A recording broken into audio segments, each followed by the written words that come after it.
Hey, welcome out if you're joining us online. I am not Pastor Justin. You get an upgrade today.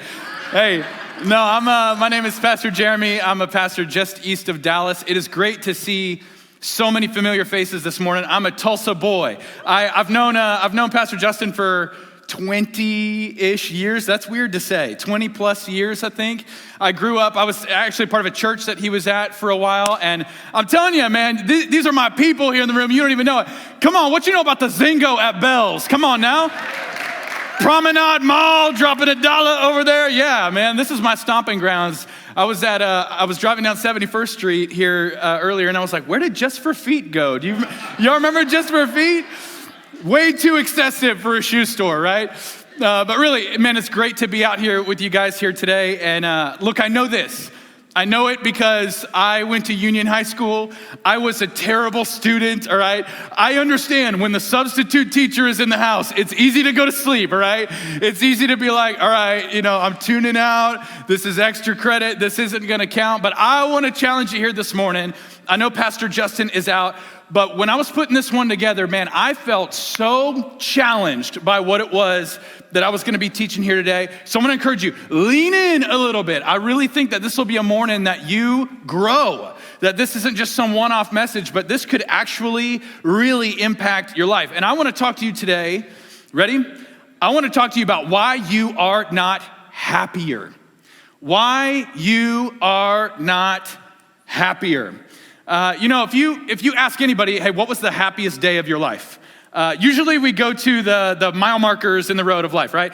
You talk about, guys, you gotta say the day you got married, right? You have to mention that.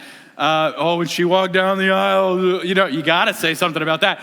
Maybe some of us would talk about the day we had kids. What a moment that was in the operating room. Some of us would talk about maybe a promotion or a job. It's the happiest day of my life when I got that raise. Some of us are empty nesting, and as your kids drive off, it was the happiest day of your life, right? Yes, it's okay. Yeah, you can get excited about that. Yeah, when I drove off, I saw my parents in the rear view, and I'm telling you, they had suitcases in hand. They were on their way to Cabo. They were super excited. Yeah, we usually talk about these kind of mile markers in the road, but here's what's so interesting. Zoom out for a second, and that's exactly what they are. Like the happiest moments of life are just that. They are moments. And typically, the way that we live day to day is kind of, we sort of coast on autopilot.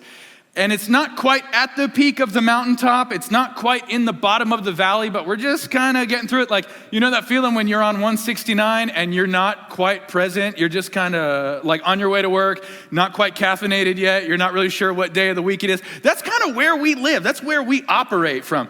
And I remember when I had first got married, I was telling my friend about the moment Megan had walked down the aisle, and there was this real beautiful staircase. She walked down, and I remember my heart was just beating in my chest like crazy. And I was describing this moment to my friend, and he was like, hey, that sounds awesome, but let me tell you, if you think that was the happiest moment of your life, wait until you have kids. And I go back to this moment all the time in my head because it was a really euphoric moment. If you've been in the operating room, it's insanity in there. I'll never forget the date of August 23rd and August 24th, 2013. And I mentioned 2 days because my wife was in labor for 30 hours. At least she had something to do, dude. Guys, look, if you are a man and you've been in that room, you've never felt more helpless in your life than when she is pushing and she's screaming and you're like, can I get you a Coke? Like what? What can I do right now? What do I do with my hands in this moment, right? You just feel so useless. And so 30 hours, and I'm like, dude, can we get this show on the road? And the doctor finally walks in and he's like, Megan, you've done amazing, but we're gonna have to do an emergency C-section. And I'm in the background like, thank God, finally. And so they wheel her back. She's bawling her head off. This was not part of the plan. We weren't supposed to do this, blah, blah, blah. I didn't care. So they wheeled her back, and I'm getting my hazmat suit on. I'm putting my hairnet on. I'm getting the booties on, whatever. And I'm about to walk back, and the nurse, she stops me, and she's like, Jeremy, do you know what you're about to walk into back here?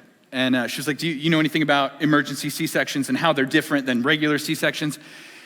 And I was like, look, if you're asking me if I'm one of those weirdos that watches birth videos on YouTube, like some of y'all are, I know it. I was like, no, I don't do that. And I was like, but I do watch a lot of action movies, so blood does not bother me. And she was like, okay, well, I'm just making sure because some guys go in and they get a little queasy and some will pass out. And I was like, well, not me.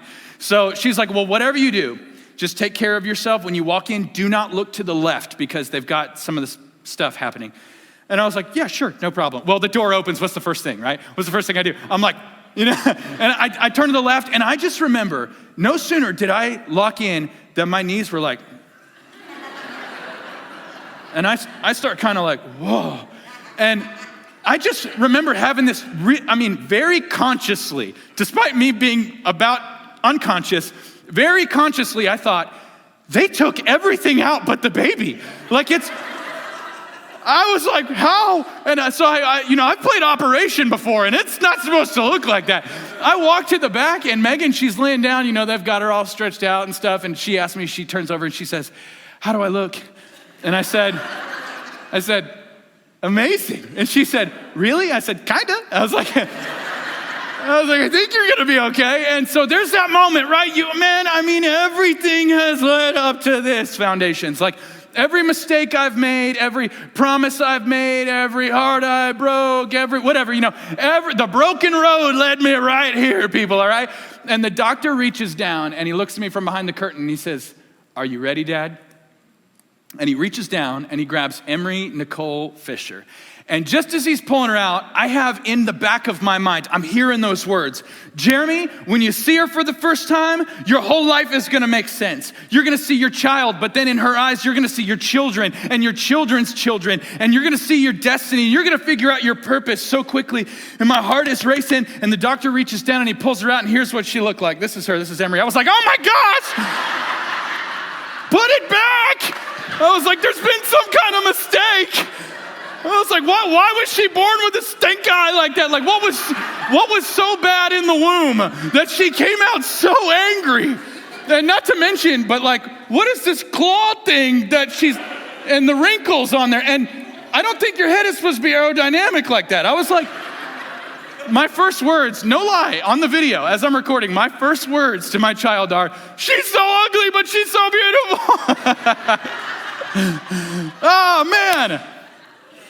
You better take that off the screen. Nobody's gonna pay attention. That looks more like Smeagol from Lord of the Rings than an actual child. I saw that and I was like, there's been some kind of mix-up, And you know what? We would get removed from this moment. We would go home, we'd start life together, and here's what is just amazing, all right? I think about it to this day, yeah, that was probably the happiest moment of my life. That was a wonderful moment. But it was just that, it was a moment. You know what happened when we got home? You ever heard that phrase like, wherever you go, there you are? You know what happened when we got home? You know how different life was? Not that different. We just had more diapers to change and there was more screaming and generally we were more unhappy, okay? And I thought this was supposed to be the happiest moment of my life. I thought this was supposed to be happily ever after. What gives? Like, nobody told me this in the parenting books. Like, no, there's no final chapter on life after the birth. There's nothing like that. That's just kind of how life goes. Like, we move from mountaintop to mountaintop to mountaintop, just waiting for the next step, just waiting for what's gonna make us happy, the thing that's gonna really give purpose to our life, the thing to make all this stuff makes sense around us. And the truth is that in this level that we coast at every day, I would challenge you to kind of lean in here today and to begin to shift your perspective a little bit. Because I don't think that we were designed to move from mountain to mountain to mountain to mountain, just kind of, coasting along the way, just, I'll pick up happiness when it comes around. I don't think that we were supposed to just live for the moments, despite what you've shared on Facebook. I don't think that that's what life is about. There's got to be something a little more consistent than just these, 5, 6, 7, 8 moments in life where you're truly happy. There's got to be something more. So, in 2019, I don't know if you know anything about the Gallup organization, but they started measuring the happiness and mental health of people across the United States. And we had a little thing go on between 2019 and 2020. I don't know if you're familiar, we call it a pandemic. And we had this little thing that happened where everybody's mental health took a step back. In fact, I screenshotted this just earlier while I was on my way over here. Screenshotted this. This is the percent of change from 2019 to 2020 for people's happiness and their mental health. Whether you were male, female, Republican, independent, Democrat, didn't matter if you made under $40,000 or over $100,000. Everybody took steps back in terms of their happiness and their mental health, except for one group. This is interesting. In fact, Foundations, you can reach a hand across your back right now and you can pat yourself, because if you take a look, the weekly religious service attendance, those that went to church weekly, gained a 4% increase in mental health and happiness. Hey! Okay, but you're still not very happy, all right? So don't be celebrating too quick, all right? But I really think that it has very little to do with the building, right? It can't be that we just walk into FC and it's like, man, I just feel better. Something about that stained glass. Like, that's not how it is. There's something else that we're tapping into. Like, don't get me wrong, Justin is a great pastor. He's the reason I'm in ministry today. I don't know if he's worth a 4% increase in happiness, though, right? I don't know if you're watching, Justin, but I don't know. There's got to be something more. And I think that we are tapping into something a little different than happiness every Sunday. I would venture to say we are tapping into something that the Bible refers to as joy. Joy. Joy is really different than happiness. There's really no better spot in all the scriptures to go to find out about the difference between happiness and joy than the book of Philippians. And if you got your Bibles with you, that's where I want to start, is Philippians 1. We're going to get there. You may just kind of keep your finger at it, because we're going to set the table real quick with a little bit of context along the way. So Philippians, the Apostle Paul writes Philippians from a jail cell. You've probably heard that before, a jail cell. This is not the jail cell like your cousin Chris when he went to juvie. This was not that place, all right? This is a totally different experience. Picture a manhole in the ground where they lower food down, and it's kind of off the side of a marketplace where debris from animals, their excrement, there's droppings, there's different debris from nature that would wash down into the manhole. And the Apostle Paul is left down there with very little shelter, very little clothing, and the food. Don't even get me started on the food. I don't know what you're expecting here, but if you've ever been to like Six Flags or Disney World, somebody told me once that Disney World's food is awesome. They lied. It's not great. But this food was worse, all right? This food is terrible. And the Apostle Paul, while he's down there, writes the literal book on joy. Help me make sense of that. Like, that's a pretty sucky situation to be able to write a book on joy. In fact, Philippians, like the Bible, I don't know if anybody's got a Bible with them, but a Bible's like this thick.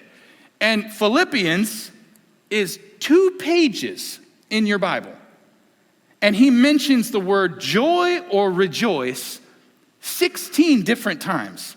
That's a lot for 2 pages. So he's trying to clue us into something. Again, let's kind of set the table so you know what we're talking about here. The context of this book is everything. If you don't understand what he's writing about or who he's writing to, this will fall so flat. So he's writing to the Philippian church that he started probably 10 or 12 years before he found himself in this Roman prison.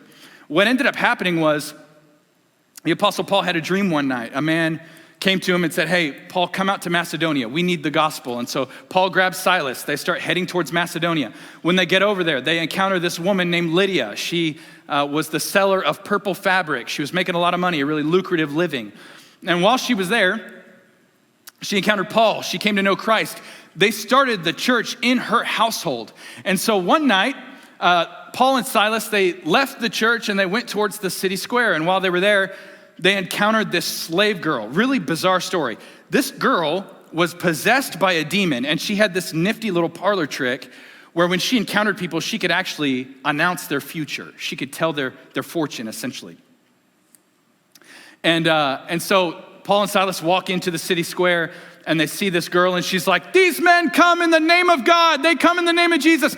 That would be really annoying. You know what I'm saying? If you walk in and you're just trying to if you want to tell people about Jesus, this chick is scaring people off like crazy. So it's Crampin' Paul style. He ends up casting the demon out of her, and I picture it like a Benny Hinn kind of, let the bodies hit the floor kind of thing. Like she just, bam!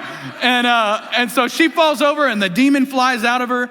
And that you would think would be a happy ending. Unfortunately, there are some men who owned this girl, and they were receiving money every time. They were getting like a kickback every time that she would tell somebody's fortune. And so these men are so angry. They stir up the entire crowd. And I love the way that scripture reads. You got to know that it's true because it includes the most bizarre details. But it says that Paul and Silas were beaten by the crowd, and then they were stripped naked and thrown in prison. Getting thrown in prison is one thing. Getting thrown in prison naked, that's another thing altogether, all right? So they're thrown in prison totally naked. And then it says that in the scriptures that at about midnight, Paul and Silas are singing praises to God. Now again, this is a wonder. You got to think this guy is just incredibly joyful. I mean, I have trouble sometimes on a Sunday morning. If my head is full and I've got a lot of stuff I'm dealing with throughout the work week, sometimes it's tough for me to even sing on a Sunday morning front row at the church, let alone butt naked in a prison. You know what I'm saying? You got to really love God to be doing that. All of a sudden at midnight, it says the shackles of these prisoners broke off. The prison doors fly open. There's an earthquake. And the jailer pulls his sword out, not to kill the prisoners, but to kill himself, because he realizes that if these men escape, what the king does to me is going to be worse than death. And so the jailer turns the sword around on himself, and Paul says, wait, stop. He says, don't kill yourself. Let's go to your house. The food here is terrible. You can cook for me. It's like, let's go. And he encounters his family, and his entire family converts, meets Jesus, and it all starts with the Apostle Paul having a dream, meeting Lydia, meeting this demon-possessed girl, taking along Silas, getting stripped naked, thrown in prison. I mean, there's a lot of life lived up here. And this group, you've got to believe, from Lydia to the jailer, to their family, to Silas, to Paul, you've got to think this group is so intertwined. And so 12 years later, the Apostle Paul finds himself back in prison. This guy loved to get arrested. He finds himself back in prison, and he's writing this letter to his dear friends at the church at Philippi that he started.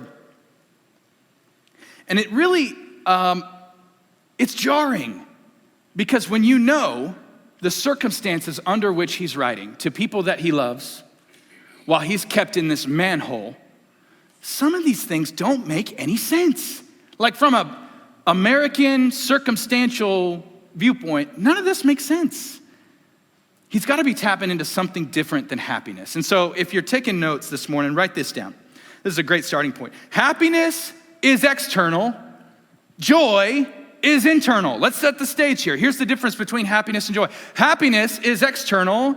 Joy is internal. Happiness flows out of what happens out here. Joy flows from what's going on in here.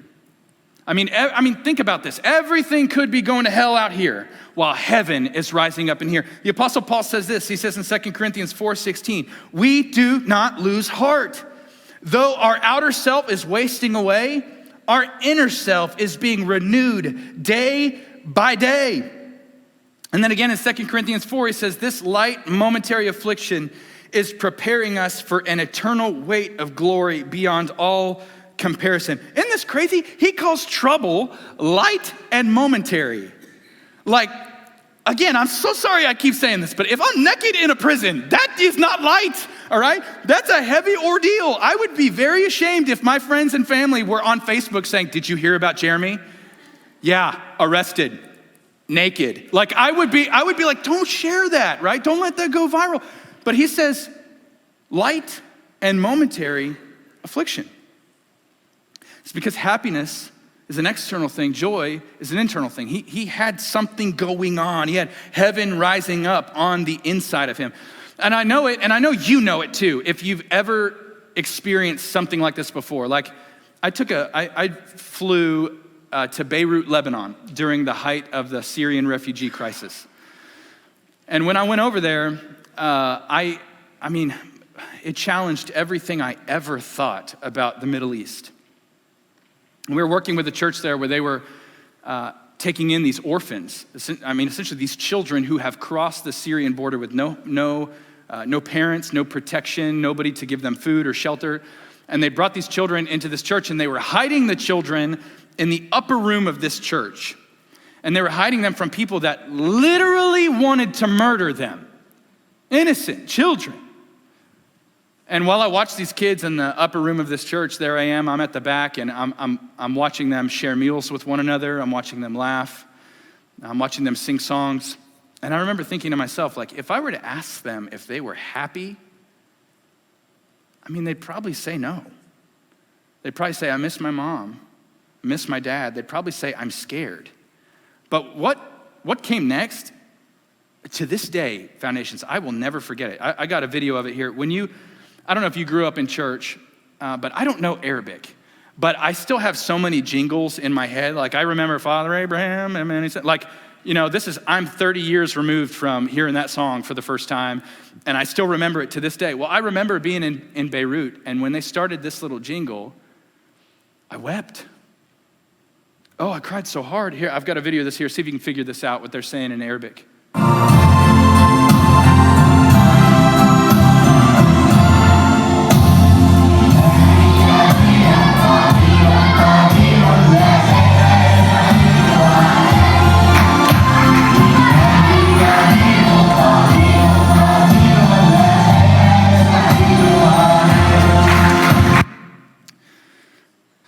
Yeah. My God is so big, so strong, and so mighty, there's nothing my God cannot do.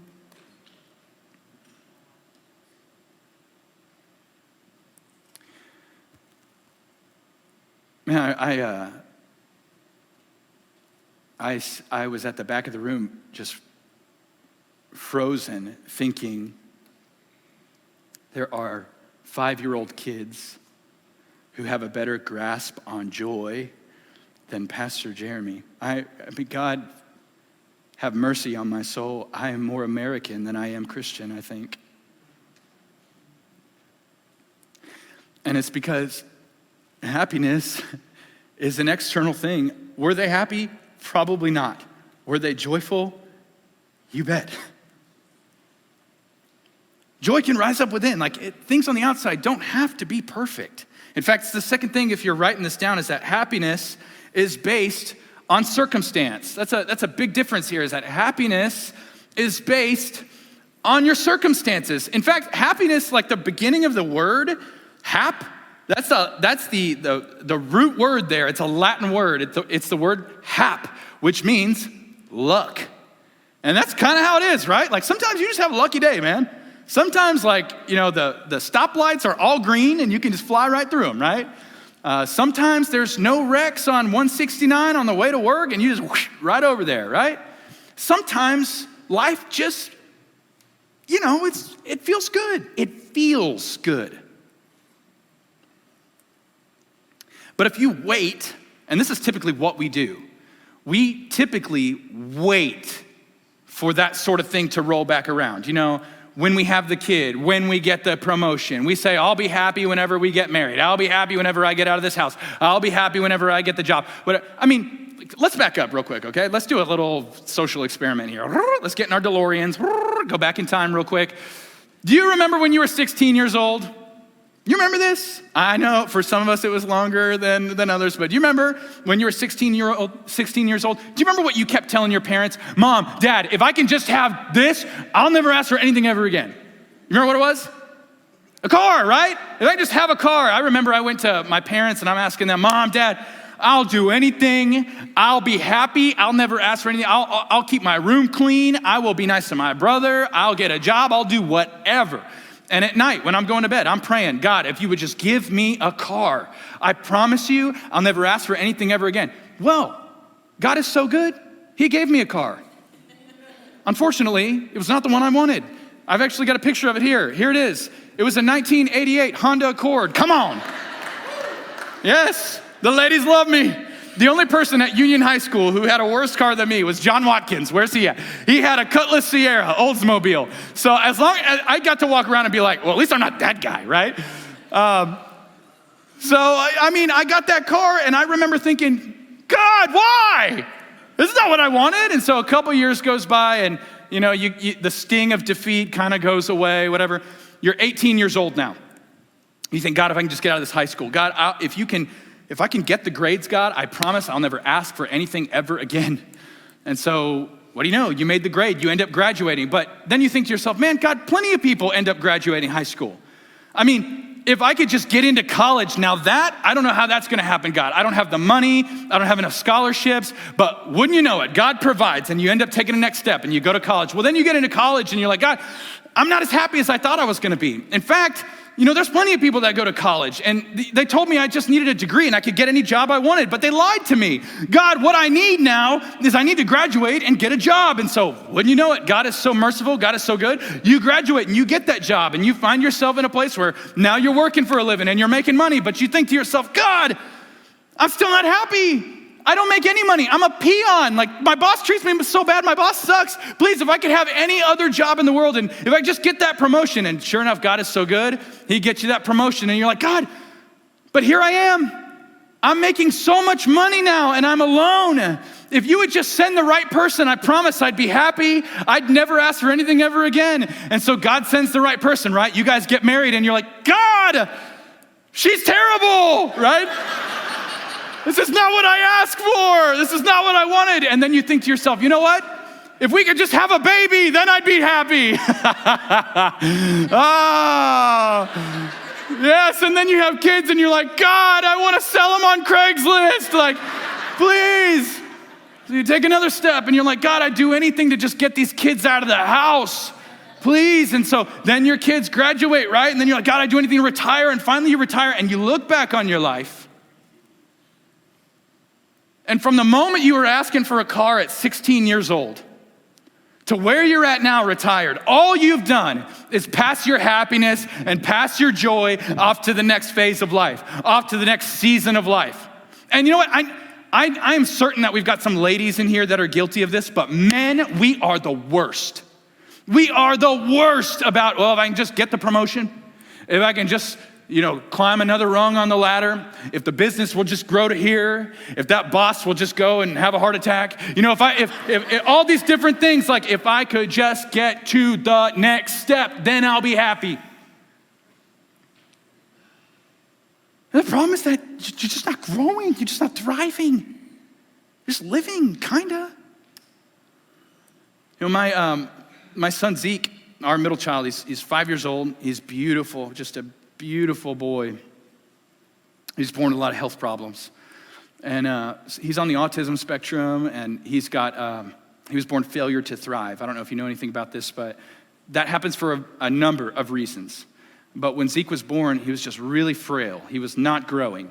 And the doctors were telling us, some kids pass away from this. Sometimes we can't fix it. And essentially what it is you've got a child that you're feeding nutrition to. So it could be breast milk, could be formula, could be regular milk, a variety of different things.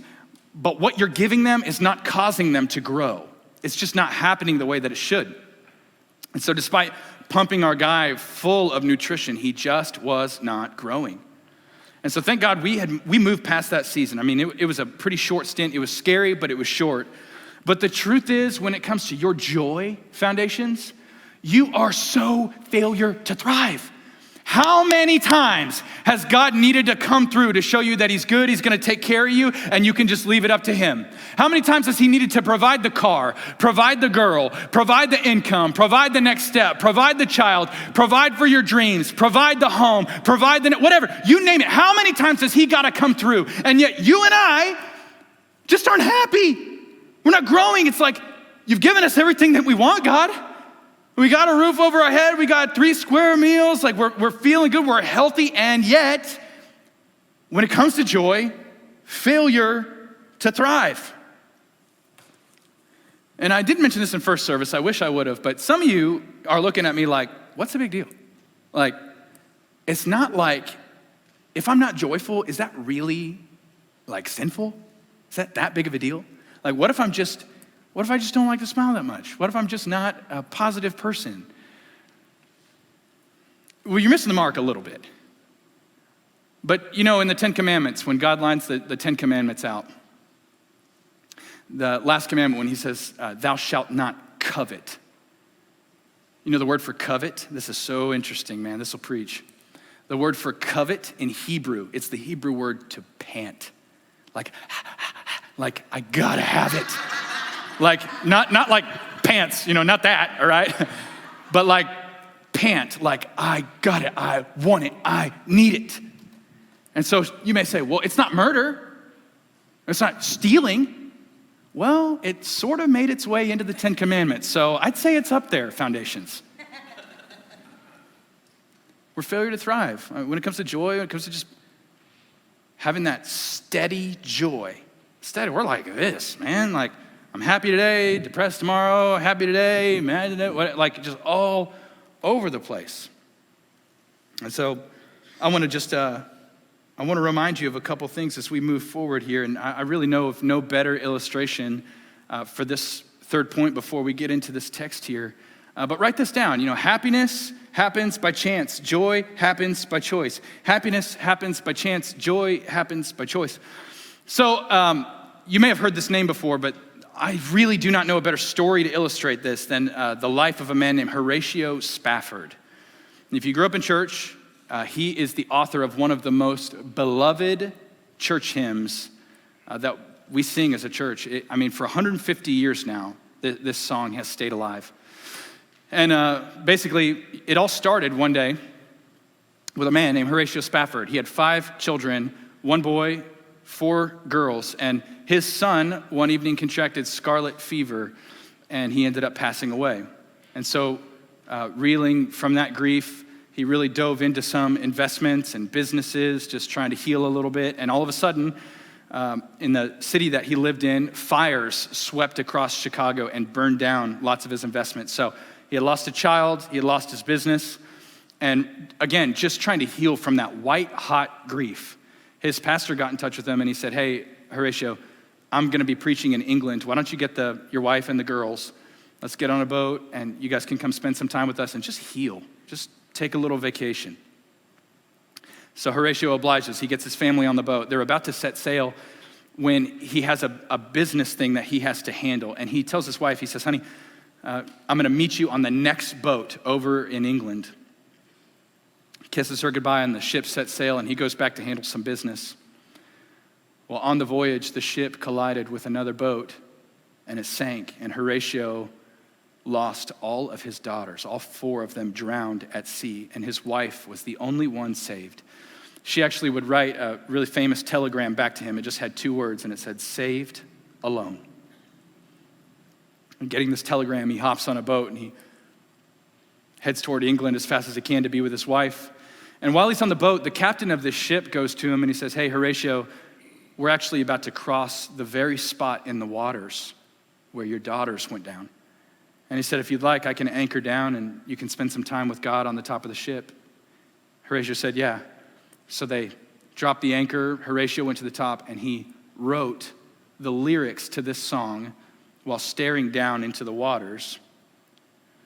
And I don't know, I'm not much of a singer, but I'm gonna sing it here for you guys this morning. So it goes like this. You may have heard it before.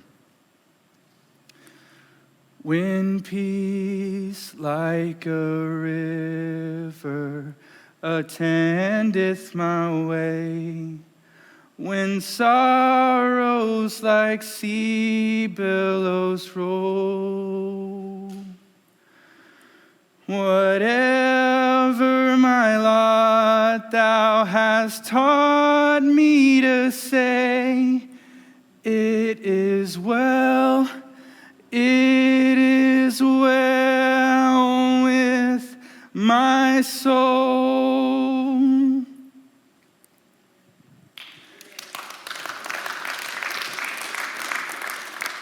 When peace like a river attends my way. So when life goes exactly the way that I want it to, all my hopes and all my dreams, or when sorrow like sea billows roll, when life is crushing me and drowning me and it feels like I can't take another day. Whatever my lot, God, whatever you've chosen for me, whatever you're bringing this way, you've taught me to say, it's well with my soul. I can have joy because I know you're in control, God. I know you're in control, and though this doesn't feel good, though this doesn't make sense, though if I was planning my life, I wouldn't choose this path, although all of that makes perfect sense in my head, and although all of this doesn't really add up, it's well with my soul, and I trust you, and I'm gonna have joy. Foundations, I have a feeling you are a far cry from that, because I am too. You know, somebody gets my Starbucks order in line and I'm like, God, what a terrible day, right? Could this day get any worse? You know, I get that unexpected bill in the mail and I'm like, God, are you even in control? I'm the pastor. Like, this is not supposed to happen. But we learn a thing or two from the Apostle Paul as he starts the book of Philippians. He says this in verse 1. He says, I thank my God. You want to know the recipe for joy? You want to know, like, before we even get to the text, people are, you know, you hear this stuff and you're like, okay, this makes sense, the difference between happiness and joy. But how do I have joy? I would really like to have that. Can somebody tell me, how do I have that? Well, I'd love to let you know. Philippians chapter 1, he says this. I thank my God in all my remembrance of you. I thank my God in all my remembrance of you. Remember, he's writing to Lydia. Remember, he's writing to the jailer. He's writing to the Philippian church. This is family. This is people that he loves, people he was so connected to. And what the Apostle Paul is trying to clue us in on here is that when you are in a season of life where you find yourself in a prison, you find yourself in a place where it doesn't make sense, it hurts, it's not fun, you want to get out of it, you don't have to remain here. Like, you can borrow the joy from a previous season. You can remember. Like, God gives us this ability to recall the joy of the past. This is a big deal for this reason. It's because life, it's not always up here, right? Sometimes it's down here. Sometimes it's not fun. And you need something to kind of lift your spirits. You need something to bring a little bit of joy. And you can start by simply remembering how faithful God has been in the past. Like, I'll show you. You know, some of you need to remember what it was like when you first got that job. Guys in the room. You remember when you first got that job? Like, I know your boss sucks now. I hate your boss too. He's a terrible guy. But do you remember when you first got the job? You remember when you called your wife and you're like, honey, we're gonna be rich. I can't believe it. You remember how happy you were? You remember the joy? Like, we're laughing because you know. Guys, you remember when you first saw your wife, like, I know you guys fight a lot now. You know, I know times are tough, all right? But do you remember when you first saw her and your heart did that? Like, you're like, I gotta talk to her. You talk pant? Like, you're like, I gotta, oh my goodness, man, hottie with the body. Like, you are all in. You remember that? You remember the joy of that moment? Oh my gosh, makes my heart ache. Like, I think about, man, I was so ugly. Like, why did she go out with me? Like, my wife is gorgeous. She's beautiful. And I looked homeless. Like, when we first met, I was so ugly. And thinking about it now, I'm like, how did I get her to go on a date with me? And it wells up joy within me. I'm like, man, God is so good. I did not deserve that. I did not. And it wells up joy within me. You need to go back. You need to think about that first date. You need to think about how sweet those early days of childhood are. I know you've got a teenager right now. I want to punch them too. Teenagers are the worst. But I'm telling you, they were a baby once. And then they were precious. And you need to remember. You need to return to that joy.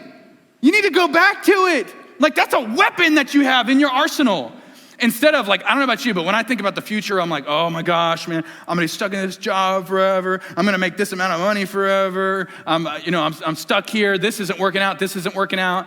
And when I look back at my past, it reminds me that I used to think this very thing at my last stage, and in the stage before that, and in the stage before that. You need to remind yourself. You know, every time my kids are at the dinner table right now, we've got this thing in our house. So we got 3 kids, 7-year-old, 5-year-old, 2-year-old. A lot of crying, a lot of fighting, all the time. I mean, my oldest and my middle child, they fight. And honestly, it doesn't bother me that much because I love like Mortal Kombat and I love the UFC. And to me, I feel like we're raising some fighters. I'm fine with that. My wife, she doesn't appreciate that, but you know, there's some There's a lot of fighting in my house right now. And when we sit down at the dinner table and I want to just, choke somebody out and put them in a Walmart bag on the side of the road, like before we get to that point, I remind myself, my wife and I, we went through a season where we had miscarried 3 separate times, gut-wrenching, heart-wrenching. I lost my faith for a season, I think. I just did not believe. I felt like it was the cruelest. It was heart-wrenching. And so for every fight that we have at the table and every spilled glass of milk and every dirty diaper, and what I do sometimes is I just remind myself of those days a little bit. I remind myself of the heartache and the misery, and it wells up a joy in me to see, you know what? I prayed for these dirty diapers. I prayed for the smudges on the glass. I prayed for the Sharpie all over my backseat headrest. I prayed for that. Yes, and she will pay for that. She will. Someday she will have kids too. Yes, and God will visit his wrath on her as well. Man, you need to remember the joy of remembrance. God gives us this ability to recall and to remember. Isn't that amazing? How good is God? He also gives us the joy of purpose. Look what the Apostle Paul says here. He says, I thank my God in all my remembrance of you. Always in every prayer of mine for you all, I make my prayer with joy. Isn't this incredible? Don't you remember the Apostle Paul? What do you think his conversations are like with Silas? As they're recalling the events of what happened. You think he's sitting down with Silas and he's like, Silas, you remember when we went to Macedonia? And Silas is like, yeah, I do. He's like, you remember when we met Lydia, and you remember the slave girl? Remember the demon? And he was like, yeah, and you had to cast that demon out of that girl. And then we were in prison. That was terrible. And Paul's like, yeah, you remember we were naked? That was weird, right? And then Silas is like, yeah, and then the earthquake and the prisoners were freed. And look how far we've come, how much purpose God brought out of this. And Paul's like, yeah, man, there's a lot of purpose. It's cool. There's so much purpose that came out of so much hardship. There's joy that wells up when you know your purpose and you know that it's bigger than you. Paul, this is incredible. Don't be lost on this here. The Apostle Paul, did you know that as he's writing these letters, his purpose would outlast the prison cell he was in? And it wouldn't just outlast the prison cell. It would outlast the Roman Empire he was imprisoned by. And did you know, it would outlast the rest of history because we are still reading his letters today. There's purpose there. There's joy to be found in purpose when you know beyond the shadow of a doubt, man, God put me on the earth for this. I'm supposed to reach people. I'm supposed to watch the lost become found. I'm supposed to be a part of this church. I'm leading a connect group. I'm working at this job. And don't even over spiritualize it. Maybe God put children into your hands. Maybe you're a mom or a dad. That's a big responsibility. Do you understand? That is huge. Maybe you're working for a 9 to 5 or an 8 to 5 or something. That's a big responsibility. That's purpose. And you got to know your why behind things. There's joy at that. There's this, I just saw the clock. We got to hurry. So there's this picture I think about. It's a really famous picture when Hurricane Michael swept the Florida coastline. It absolutely obliterated the Florida coast. And you may have seen it. I was reading an article and it showed a picture of this house. And in the middle of all of this debris, all this wreckage, externally, everything is jacked up. Things are blown apart. I've got a picture of it here. Everything is messed up. But there is one home. And I think it's so funny because it's look, the cars are still parked in the driveway. They got chairs on the deck here still. You could go suntanning at this house. The glass is still intact. What? And so the reporters, they actually got a hold of this picture and they went and they found the owner of the home. They tracked him down. They said, hey, what's your secret? How did that happen? And I love this. Oh my goodness, this will preach. He said, I built that house with that storm in mind. I built that house with that storm in mind. I knew it was coming. And so I prepared the foundations. And I prepared the different rooms. I prepared the glass. Everything around it was built to withstand the storm. And doesn't Jesus say the same thing? Matthew chapter 7. He's like, there's two guys. Both of them are building a home. One is building his home on sand. One is building his home on a firm foundation. But here's what's so remarkable is both guys are gonna go through the storm. It doesn't matter how their life was prepared or how they built their home. Nobody is exempt. Like everybody's gonna go through it. You are, I am, we are, we're all gonna go through it. And I gotta ask you this morning, what's your purpose? Like, what are you building your life on? Because if it's the next step, if it's money, fame, fortune, even good things, blessings like your kids, like your job, like these different things, if it's anything other than Jesus, I'm telling you, this is gonna pass. It's gonna pass. Your joy, it won't be joy, it'll be happiness, and it'll move just like this. You gotta know your purpose. Paul goes on, he says, I thank my God in all my remembrance of you, always in every prayer of mine for you all, making my prayer with joy. Get this, because of your partnership in the gospel from the first day until now. Partnership in the gospel, but he's alone in the prison cell. I mean, he's writing to Lydia and them while they're far away. What's going on there? But I know you know this. If you've ever been sick in the hospital, if you've ever had a connect group rally around you, if you've ever been at a place of need, and you've known without the shadow of a doubt that there are partners alongside you, a church alongside you that's praying and petitioning God for your healing or your provision, you know that you may not be in the same room, you may be watching online, but you're more connected than you've ever been. You know that feeling. You know it. And I had it illustrated for me here recently at the top of this whole COVID craziness, but at the start of the school year, Emery, my daughter, she was starting the first grade. And my son Zeke, he was starting kindergarten.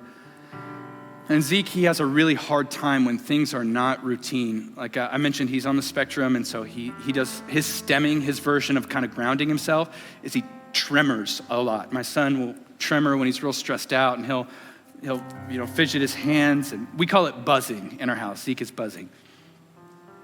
And so we're in the SUV, and we're driving into the drop-off lane at the school. And as we pull into the drive, the teachers all come out, and they open the door, and there's Miss Emery, putting her Sharpie cap on from the back seat, and she's all done up. She's a diva. She kicks the door open, and she just bounces out. She's ready for her first day. She can't wait for first grade. And then there's Zeke, and he's just buzzing. He's just tremoring. And I said, Bud, are you ready to get out? And he said, no, I can't. I said, yes, you can. We're going to do it. Come on. No, it's going to be okay. You always say it's okay. Why? I don't understand. I'm like 10 times your age. You're going to be fine. No, I can't.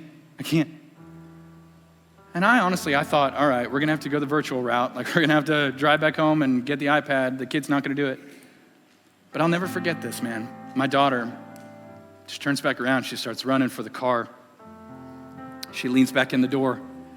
She reaches her hand out, and she says, Zeke, we'll do it together. I've actually, as I drove off, I took a picture. I was bawling my head off. Those butt heads. Man, I love him so much, but man, I want to put him in a sleeper hold, We'll do it together. What's so amazing about this Foundations is that I know there are some of you who have walked through the darkness of miscarriage, loss, pain, difficulty, and I don't pretend to have an answer for that, but I know in the book of Romans that God says that he redeems things, that he will turn everything for our good and his glory. And so what I'm telling you right now is that some of you, the silver lining of this thing, some of you that have gone through this kind of difficulty can turn around, put your hand in the SUV to people that are going through it now and say, me too, and we're gonna do it together. I know you're walking through miscarriage, and I know you're walking through loss. I know you're walking through depression. I know you're walking through financial hardship, but we're gonna do it together. You can have joy because I'm here to remind you that God will make a way. That's what he does. He's going to provide. And I'll close with this. Philippians 1:6, I'm sure of this, that he who began a good work in you will bring it to completion at the day of Jesus Christ. If it's not good, God's not done. Come on, somebody. If it's not good, God's not done. I mean, in this life or the next, he's gonna find a way to pave the way. He's gonna do it.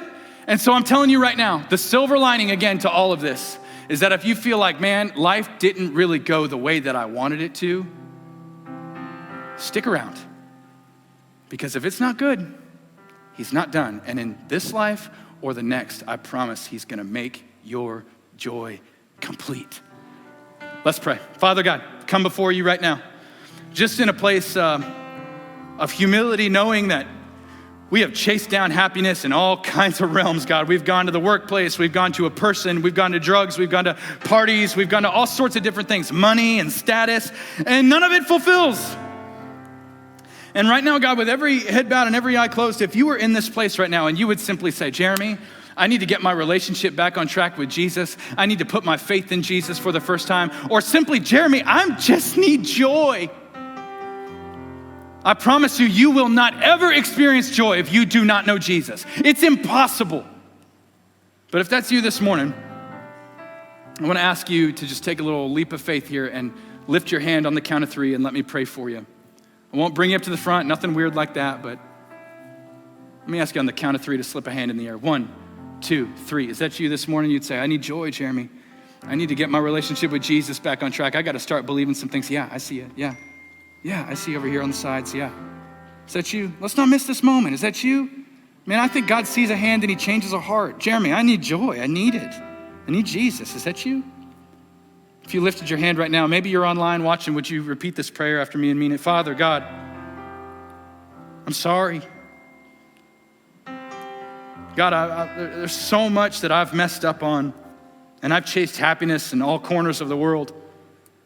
But right now, I just trust you for lasting joy, knowing that in every season of my life, I can find it in you. God, I want to live for you the rest of my days. I love you. In Jesus' name, amen.